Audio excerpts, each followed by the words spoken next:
श्री गणेशाय नमः। आप सभी का स्वागत है इस वीडियो में। आज मैं आपको संकष्टी चतुर्थी की व्रत कथा सुनाऊंगी। इसे महीने की चौथ भी कहते हैं। राजस्थान में महिलाएं यही कथा सुनती है। इस कथा को मैंने हमेशा राजस्थानी भाषा में सुना है। आज मैं आपको हिंदी भाषा में सुनाऊंगी, तो ज़रूर मेरे साथ बने रहे। अगर कोई गलती हो तो मुझे माफ़ करना। एक नगर में एक साहूकार था, उसके 7 पुत्र और एक पुत्री थी। पुत्री लाडली थी, इसीलिए उसी नगर में उसकी शादी कर दी। वह रोज खाना खाकर अपने पियर जाती। उसे उसकी भाभियां पूछती थी कि आ गए, आप क्या खा कर आए हो? तो वह बोलती थी कि मैं बासी खुशी खा कर आई हूँ।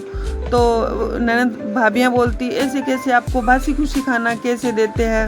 तो उन्होंने अपने ननदोई से शिकायत की कि हमारी लाडली ननद को आप बासी खुशी खाना क्यों देते हो? तो वह बोला, ऐसी तो कोई बात नहीं है, फिर भी आज के बाद मैं ध्यान रखूंगा। वह घर आकर अपनी माँ से बोला, माँ आज 33 तरकारी 32 भोजन बना दे, मैं अपने दोस्तों को खाने पे बुलाऊंगा। तो माँ ने बोला, ठीक है बेटा। माँ ने खाना बना लिया और बेटे बहू की थाली परोसी। तो बेटे ने अपना जल से भरा लोटा था वो नीचे गिरा दिया और बोला, माँ मेरे लिए पानी लेकर आओ ना। माँ ठीक है बेटा। जैसे ही माँ पानी लेने खड़ी हुई तो बेटे ने धीरे से अपनी थाली पत्नी को और पत्नी की थाली खुद ले ली। तो माँ ने देख लिया। माँ के मन में हुआ कि मैं तो कोई भेदभाव नहीं रखती हूँ, फिर भी उसने ऐसा क्यों किया? बेटे ने जब वह खाना खाकर अपने पियर गई तो उसके पति ने अपने भांजे को पीछे भेजा कि देख आज तेरी मम्मी क्या बोलती है। जैसे ही वह घर गया तो भाभियां बोली, आ गए, आप क्या खा कर आए हो? तो उसने वही बोला जो वह रोज बोलती है, बासी खुशी। भांजा ने सुन लिया, अपने मामा से बोला कि मामा मामी ने ये बोला। तो वह गुस्सा होकर सो गया। जब उसकी पत्नी घर आई तो वह बोला, क्या बात है, आज आप सो कैसे गए? तो वह कहने लगा कि तू मेरे माता पिता को बदनाम कर रही है।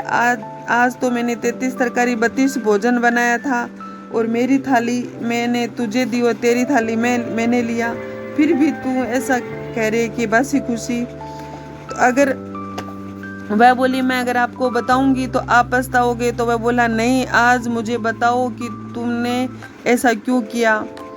तो वह बोली कि देखो बात यह है कि न आपकी कमाई है न आपके दादाजी की कमाई है, आपके परदादा की और लड़दादा की कमाई है जो एक दिन ख़त्म होनी है। इसको बासी खुशी ही बोलेंगे। उसको ये बात सही लगी। उसने अपनी माँ से कहा कि माँ मुझे कमाने जाना है। तो माँ बोली, तुझे कमाने की क्या ज़रूरत है, हमारे पास बहुत है कमाया हुआ, तेरे पोते पड़पोते खाएंगे तब भी ख़त्म नहीं होगा। बेटा बोला, माँ मैं तो जाऊँगा कमाने, बस आप 4 बात का नियम रखना। एक मटके का पानी कभी ख़त्म नहीं होने देना, एक दिए को कभी बुझने मत देना, एक चूल्हे का जो अग्नि होती है उसे कभी बुझने मत देना, और एक जो मेरी पत्नी है उसको कभी बाहर मत जाने देना। तो माँ बोली, बेटा और तो सब ठीक है, पर मैं इसको कैसे रोकूंगी? वह तो मैं नहीं रोक सकती। तो वह बोला, ये सुबह शाम तो घर का काम कर लेगी, जब आप बाहर जाओ तो मूंग मोठ मिलाकर चले जाना, ये उनको अलग अलग करेगी, तब तक समय निकल जाएगा। वो माँ बोली, ठीक है बेटा। वह रवाना हो गया और दूसरे नगर में पहुंच गया और वहाँ एक साहूकार की दुकान थी। साहूकार को ज़रूरत थी तो उसने काम पर रख लिया। अब सास बहू आराम से रहते। बहू सुबह शाम काम कर लेती घर का। जब सास बाहर जाती तो मूंग मोठ मिलाकर चली जाती, बहू उनको अलग अलग करती। इससे उसका दिन निकल जाता।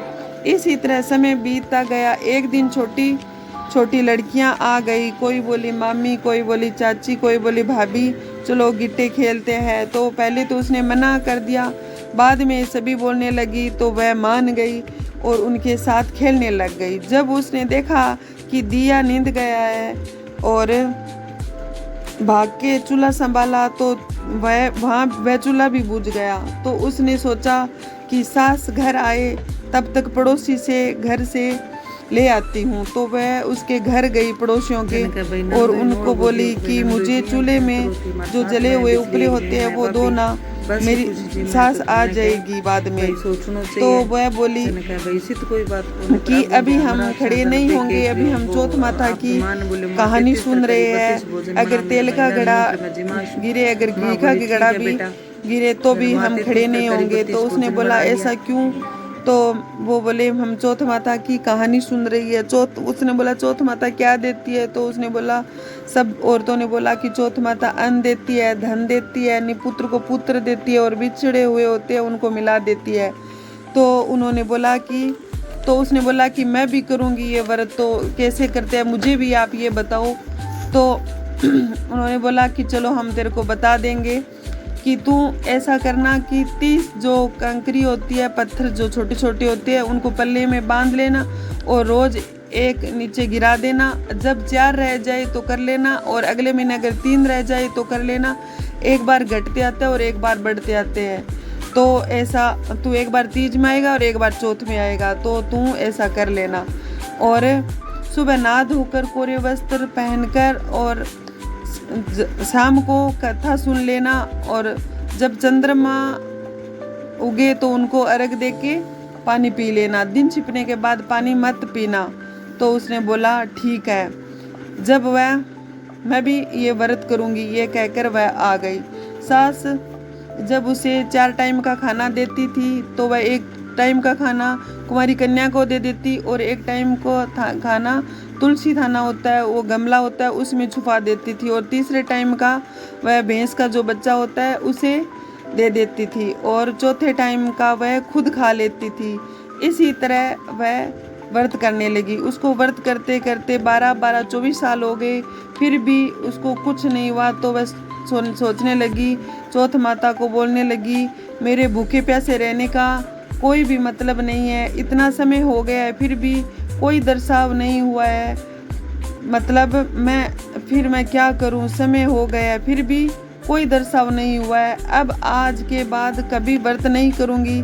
तब चौथ माता साहूकार के बेटे के सपने में गई और बोली, साहूकार का बेटा सो रहा है, ये जाग रहा है। तो वह बोला, माता न मैं सो रहा हूँ न मैं जाग रहा हूँ, मैं बीच में हूँ, क्या आ गया है आप बताओ। तो वह बोला, माँ बोली कि बेटा तेरे घर पे तेरी जो पत्नी है वो तेरा इंतज़ार कर रही है। तो वह बोला, माँ मैं कैसे जाऊँ? सोमन सूलत उलझा हुआ है तो मैं कैसे जाऊँ? तो वह बोला कि माता बोली कि तू नहा धोकर सूरज भगवान के सामने खड़े हो जाना, लेने वाले ले जाएंगे, देने वाले दे जाएंगे और सोमन सूत सुलझ जाएगा। तो बोले ठीक है। तो जब उसने सुबह उठ के सबको बात बताई तो सब उसकी मजाक उड़ाने लगे। एक बूढ़ा आदमी था, उसने बोला कि जैसे तेरे भाई बोला है वैसा करके देख ले तू। तो अगले दिन फिर उसको सपना आया।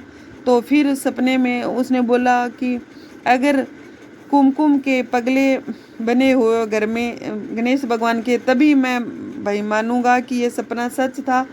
तो जब उसको फिर सपना आया और जब उसने आँख खुली तो देखा कि उसके घर में वो सेम छोटे छोटे गणेश भगवान के पगले बने हुए हैं। तो वह सोचा कि ठीक है। वह नहा धोकर कोरे वस्त्र पर सूरज भगवान के सामने खड़े हो गए। लेने वाले दे गए और देने वाले दे गए। सोमन सुलझ गया, सोमन सूत था वो सुलझ गया। और जब उसको ये सपने में 4 बात का नियम रखे ये भी बोला गया था, लेकिन वह भूल गया कि एक तो वह जो सांप जाएगा उसको मत शिकारना, एक वह कुएं के पास से मत जाना, एक पीपल के पास से मत जाना और एक आगे वाला गेट होता है उसके मत जाना, पीछे वाले गेट से जाना। तो ठीक है, वह ऐसे करके वह रवाना हो गया, वह भूल गया। तो जब वह जाने लगा तो रास्ते में उसको एक सांप मिला। सांप अग्नि थी उसकी तरफ बढ़ रहा था। तो उसने धीरे से उसको रोक लिया। तो वह बोला, मैं डसूंगा। तो बोले, डसा क्यों? डसोगे क्यों? मैंने तो आपकी जान बचाई है। तो बोला, जान बचाई नहीं है, आज मेरी जूनी ख़त्म हो जाती है। 1000 साल से मैं ताती रेत होती है, जो गर्म रेत होती है, उसमें मैं परेशान हो गया। आज मेरा जन्म ये ख़त्म हो जाता, मेरा दूसरा जन्म हो जाता। तो सांप बोला कि 4 पाई का मेरा नियम है, मैं उसके ऊपर चढ़ता नहीं। तो साहूकार के बेटे ने कहा कि मैं अपनी पत्नी की चोटी लटका दूंगा, तू चोटी से होकर चले आना। तो वह बोला, नहीं, पहले आप मुझे वाचा दो। तो वह बोला वाचा ब्रह्म वाचा, अगर वाचा चुकूँ तो धोबी के कुंड में उबो सूकूँ। ऐसे कहकर वह आगे बढ़ गया। तो आगे उसको एक बूढ़ी माई बोली, बूढ़ी माई भलो कर तो बुरो हुए। तो बूढ़ी माई बोली हाँ बेटा भलो कर तो बुरो हुए। पहले मैं काम करती तो सभी दादी दादी करती, अब बोलती है कि थोड़ी देर बाहर चली जाए तो ठीक है। आगे गाय मिली, गाय माता भलो कर तो बुरो है। हाँ भाई भलो कर तो बुरो है। पहले दूध देती थी तो सभी बोलते थे कि इसको भाई नीरो पाओ, अब बोलते हैं थोड़ी देर इसको बाहर निकालो। अब ऊँट मिला, ऊँट भलो कर तो बुरो है। हाँ भाई भलो कर तो बुरो है। पहले मैं खेत जोतता हल बांधता तो सभी मुझे प्यार से रखते थे, अभी मेरे को मार कर घर से बाहर निकालते हैं। ऐसे करके वह आगे बढ़ा तो गांव के किनारे सभी लोग पानी भर रहे थे कुएं पे। तो वह बोला कि मुझे पानी दो ना। तो जैसे ही वो लोग नीचे उतरे तो वो कुआं अंदर धंस गया। तो उसने सोचा कि ये तो मेरी अच्छी जान बच गई, और सभी लोग बोले कि भाई तुमने हमारी जान बचा ली। जब आगे बढ़ा तो पीपल का पेड़ था, वहाँ पे बारात उतरी हुई थी। तो सभी लोग बोले कि साहूकार का बेटा आया है तो हम मिल लेते हैं। जैसे वे खड़े हुए तो पीपल की डाल नीचे पड़ी तो बोले कि ये तो भाई बचा लिया तूने। फिर तीसरे जब वह अंदर घर के अंदर गया तो जैसे ही वह पीछे के गेट से गया तो आगे वाला गेट नीचे गिर गया। तो उसने सोचा ये सब तो भाई टल गया, लेकिन उसको कौन टालेगा। चुपचाप आके सो गया। तो लुगाई शास्त्र जो उसकी पत्नी थी वो शास्त्र पढ़ी हुई थी, उसने 7 पेड़ी बढ़िया सी सजा दी। एक पर सबसे पहले थी उस पर उसने बेलू रेत थी उस वो रख दी, दूसरे पे उसने रुई रख दी, तीसरे पे उसने दूध रख दिया, चौथे पे उसने इत्र रख दिया, बाकी सब पे मिठाई रख दी। ऐसे करके 7 तो पेड़ियाँ बढ़िया सी सजा दी। जब सांप आया तो वह रेत में लेटा और बोला कि रेत रखने वाली तेरा अमर चूड़ा अमर सुहाग रो, खाता तो नहीं पर वचन के बांधा हुआ खाऊंगा। फिर वह रुई में लेटा और बोला कि रुई रखने वाली तेरा अमर चूड़ा अमर सुहाग रो, खाता तो नहीं पर वचन के बांधा हुआ खाऊंगा। फिर वह इत्र को सूंघ के बोला इत्र रखने वाली तेरा अमर चूड़ा अमर सुहाग रो, खाता तो नहीं वचन के बांधा हुआ खाऊंगा। फिर वह दूध पीकर बोला दूध रखने वाली तेरा अमर चूड़ा अमर सुहाग रो, खाता तो नहीं वचन का बांधा हुआ खाऊंगा। ऐसे वह बोलता गया, 7 पेड़ियों को वह करता गया और बोलता गया। जब चौथ माता को ये पता चले तो चौथ माता गए गणेश जी के पास कि गणेश जी चलो हम चलते हैं आज, अगर हम अब तो सतयुग है, अगर कल युग आएगा तो हमें कौन मानेगा। तो उसका सुहाग पूरा हो रहा है तो हमें कुछ करना पड़ेगा, वो हमारा व्रत करती थी।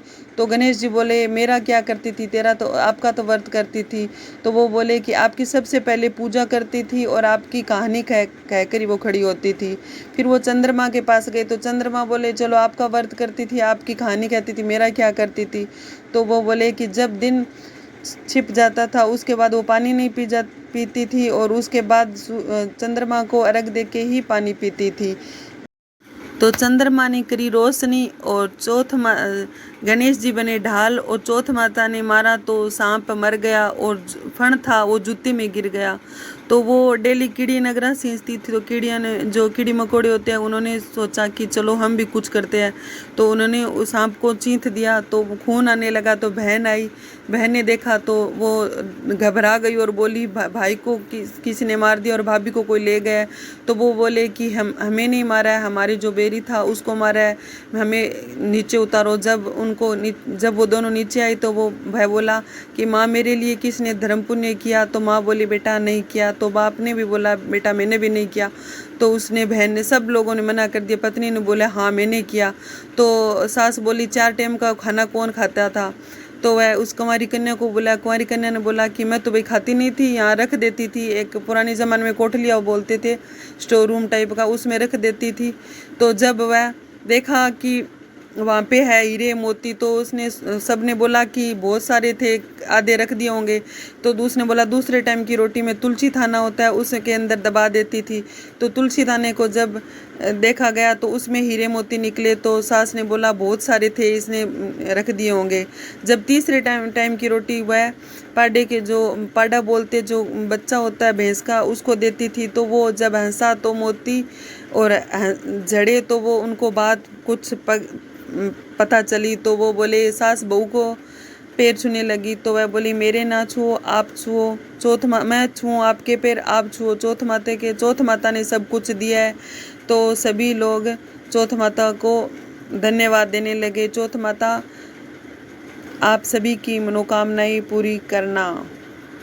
बोलिए चौथ माता की जय, बोलिए गणेश भगवान की जय।